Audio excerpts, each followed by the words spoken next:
Dios le bendiga, le habla su hermano y amigo José Mavares. Es para mí un inmenso placer poder compartir a través de este medio una pequeña reflexión de las Sagradas Escrituras. Hoy estuve leyendo en el libro de Lamentaciones de Jeremías, el capítulo 3, verso 33 en adelante, dice que Dios no aflige ni entristece voluntariamente a los hijos de los hombres. Eso me llamó poderosamente la atención porque con mucha frecuencia cuando vienen momentos difíciles, adversos a nuestra vida, casi la primera conclusión o la conclusión automática es que de alguna manera Dios nos está probando o el Señor permitió por algún motivo esos eventos en nuestra vida, ¿ok? Pero analizando las Sagradas Escrituras encuentro que en la Biblia hubieron tres tempestades: la tempestad de Jonás, por la cual pasó Jonás, la tempestad por la cual atravesaron los discípulos y la tempestad por la cual atravesó el apóstol Pablo, ¿ok? En el caso de la tempestad de Jonás vemos con toda claridad que Dios comisiona una tarea bastante difícil, porque ir a Nínive era la capital del imperio asirio, era la capital de la maldad en el planeta Tierra para ese momento. Pero la actitud del profeta ante la demanda de Dios fue una actitud de evasión, como muchas veces la tomamos, ¿okay? Evidentemente, las consecuencias de la actitud evasiva de Jonás ante el mandato de Dios no se hicieron esperar. Capítulo 1, verso 4 del libro de Jonás dice que Jehová Dios hizo levantar una gran tempestad y pensaban que la nave se partiría, de modo que vemos al profeta Jonás pasando una tempestad por desobediencia. En el caso de los discípulos, encontramos la otra tempestad, Lucas capítulo 8. Jesús le dice a los discípulos: pasemos al otro lado, y partieron. Dice la Biblia que mientras navegaban, él se durmió y se desencadenó una tempestad de viento en el lago y se negaban y peligraban. Y llegó el momento que ya no podían más y le dijeron: maestro, maestro, que perecemos. Y levantándose Jesús reprendió el viento y las olas y se hizo bonanza. Notemos que en primera instancia Jesús le dice que de alguna manera Jesús quería estar involucrado en la navegación. No podemos perder de vista que ahí estaban gente especialista en la tarea: Pedro, Jacobo, Juan, los hijos de Zebedeo. Bueno, Pedro habrá dicho: Señor, usted sabe sanar enfermos, sabe echar fuera demonios, pero en el agua mando yo. Es más, el barco es mío. Como Jesús no hacía mucha falta allí, pues porque ahí estaban los especialistas, optó por acostarse a dormir, ¿ok?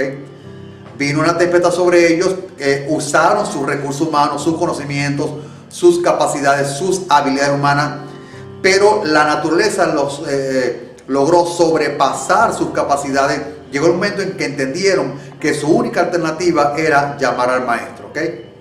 Jesús se levanta, reprende el viento y las olas. Pero ¿por qué los discípulos ahora están pasando por esa tempestad?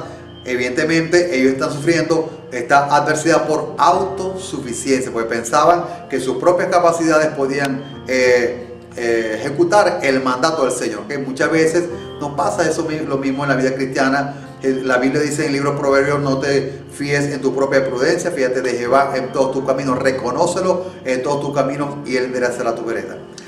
De modo que hay momentos en los cuales podemos sufrir por desobediencia como Jonás, o podemos pasar tempestades por autosuficiencia como los discípulos, o podemos pasar tempestades como la que pasó el apóstol Pablo en el libro de los Hechos, capítulo 27.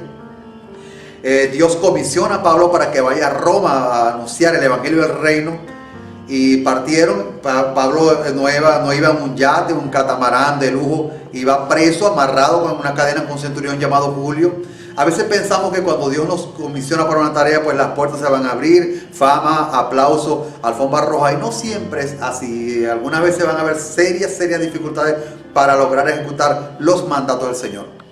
Pero me impacta que en el capítulo 27, verso 13 del libro de los Hechos, dice que partieron y dio contra la nave un viento huracanado llamado Euroclido, un huracán.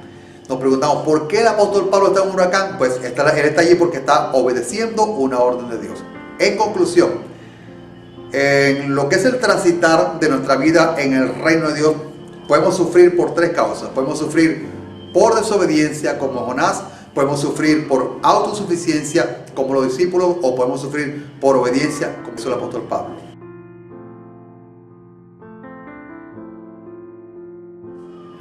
La paradoja está, el aspecto paradójico está que en la lógica humana el huracán debería haber atacado al desobediente Jonás, el huracán Euroclidón debió haber atacado a los autosuficientes discípulos, pero fíjemos que el huracán ataca al obediente Pablo. Es por eso que La vida de obediencia en el reino siempre va a tener serias demandas, pero hoy tenemos la gloriosa epístola a los romanos gracias al esfuerzo de este hombre, ¿ok? Entonces tenemos que esforzarnos para que a través de nuestras vidas otros sean bendecidos. Dios les guarde.